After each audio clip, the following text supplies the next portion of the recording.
AP ముఖ్యమంత్రి చంద్రబాబు నాయుడు సొంత ఇలాకా చిత్తూరు జిల్లా టీడీపీ ఎమ్మెల్యేల వ్యవహార శైలి కాస్త భిన్నంగా కనిపిస్తోంది. పార్టీతో పాటు ప్రభుత్వ కార్యక్రమాలను తేలిగ్గా తీసుకోవడం విమర్శలకు తావిస్తోంది.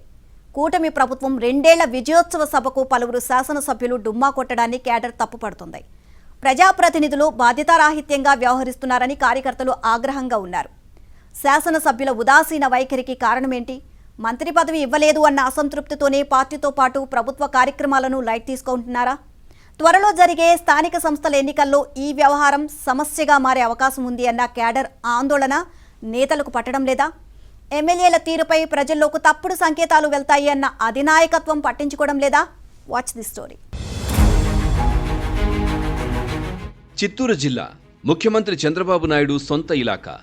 ఇక్కడ సాగు, తాగునీరు సహా పలు అభివృద్ధి కార్యక్రమాలు జరుగుతున్నాయి. కానీ టీడీపీ పరిస్థితి నానాటికి తీసుకట్టుగా మారుతోందనే విమర్శలు వస్తున్నాయి. చేస్తున్నది చెప్పలేకపోతున్నారు. పార్టీ ఎమ్మెల్యేలు, ఎంపీతో పాటు నేతల్లో ఐక్యత కొరవడింది. ఏకపక్ష ధోరణి పెరిగిపోయింది. సమిష్టి నిర్ణయాలు లేవు. ఎవరికి వారు బాధ్యత లేనట్టుగా వ్యవహరిస్తున్నారన్న విమర్శలు వస్తున్నాయి. ప్రతిపక్షంలో కూర్చున్నప్పుడు ఉన్నంత ఐక్యత అధికారంలోకి వచ్చాక కనిపించడం లేదు.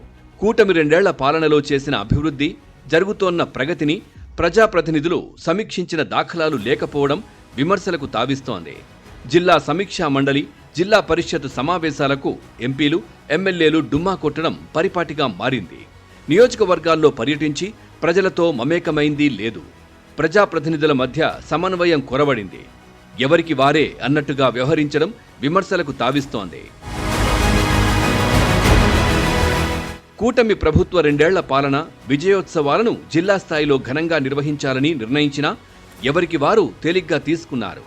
చిత్తూరులో నిర్వహించిన సభకు టీడీపీ ఎంపీతో పాటు 2 ఎమ్మెల్యేలు హాజరయ్యారంటే పరిస్థితి ఎంత దయనీయంగా ఉందో అర్థం చేసుకోవచ్చు. ప్రజాప్రతినిధులు ఉదాసీన వైఖరితో పార్టీకి నష్టం జరుగుతోందన్న ఆవేదన క్యాడర్లో కనిపిస్తోంది. సీట్లు ఇచ్చి గెలిపించినా పార్టీకి ఇలా చేయడం ద్రోహమే అవుతుందని పార్టీ శ్రేణులు మండిపడుతున్నారు. జనసేన, బీజేపీ నాయకులు అధికంగా హాజరవ్వడం 2 పార్టీల నిబద్ధతకు నిదర్శనంగా నిలుస్తోంది. చిత్తూరు లోక్సభ స్థానంలో 7 టీడీపీ ఎమ్మెల్యేలు ఉన్నారు. కుప్పం నుంచి ప్రాతినిధ్యం వహిస్తోన్న ముఖ్యమంత్రి చంద్రబాబును మినహాయిస్తే మిగిలిన 6 శాసనసభ్యులు విజయోత్సవ సభకు హాజరు కావాలి. కానీ చిత్తూరు ఎంపీ దగ్గుమళ్ల ప్రసాదరావు, పూతలపట్టు ఎమ్మెల్యే మురళీమోహన్, చిత్తూరు శాసనసభ్యుడు గురజాల జగన్మోహన్ మాత్రమే వచ్చారంటే పరిస్థితి ఎలా ఉందో అర్థం చేసుకోవచ్చు. జిల్లా కలెక్టర్ సుమిత్ కుమార్తో పాటు ఇన్ఛార్జ్ మంత్రి మంటిపల్లి రాంప్రసాద్ రెడ్డి ఆధ్వర్యంలో సమావేశం జరిగింది. మిగిలిన ఎమ్మెల్యేలు హాజరవ్వకపోవడం బాధ్యతారాహిత్యం అవుతుందన్న విమర్శలు వస్తున్నాయి.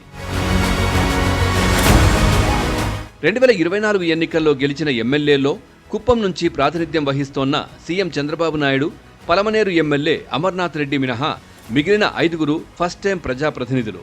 శాసనసభ్యుల్లో కొందరు పార్టీలో సీనియర్లు. కానీ మంత్రివర్గంలో ఒక్కరికీ చోటు దక్కలేదు. దీంతో అసంతృప్తి వ్యక్తమవుతోంది. ఈ క్రమంలోనే పార్టీతో పాటు ప్రభుత్వ కార్యక్రమాలకు ఎవరికి వారు దూరంగా ఉంటున్నారని వినిపిస్తోంది. టీడీపీ శ్రేణులను పెద్దగా పట్టించుకోకపోవడం, పదవుల్లో ఉన్నవారు ఇలా చేయడం ఏంటని ప్రశ్న వస్తోంది. స్థానిక సంస్థల ఎన్నికల్లో ఇది శాపంగా మారే అవకాశం ఉందన్న ఆందోళన కార్యకర్తల్లో కనిపిస్తోంది. పార్టీ అధినాయకత్వం జోక్యం చేసుకుని సెట్ చేయకపోతే ప్రమాద ఘంటికల మోగే అవకాశం లేకపోలేదన్న ఆందోళన వ్యక్తమవుతోంది. మరి పార్టీ అధినాయకత్వం ఈ పరిస్థితిని ఎలా సెట్ చేస్తుందో చూడాలి.